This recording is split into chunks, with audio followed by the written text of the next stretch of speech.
વડોદરાના ચીપવાડ વિસ્તારમાં ગૌમાંસમાંથી બનાવેલા સમોસા વેચનાર 6 આરોપીને પોલીસે ઝડપી પાડ્યા છે।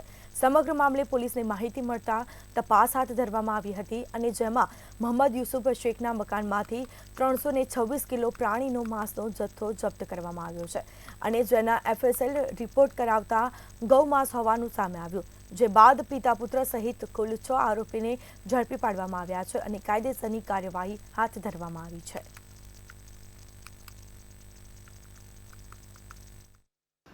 મને બાતમી હતી કે હુસૈની સમોસાવાળા જે પાણીગેટ પાસે મોટી દુકાન ધરાવે છે ને ફેમસ છે, એ ગૌમાંસના સમોસા વેચે છે।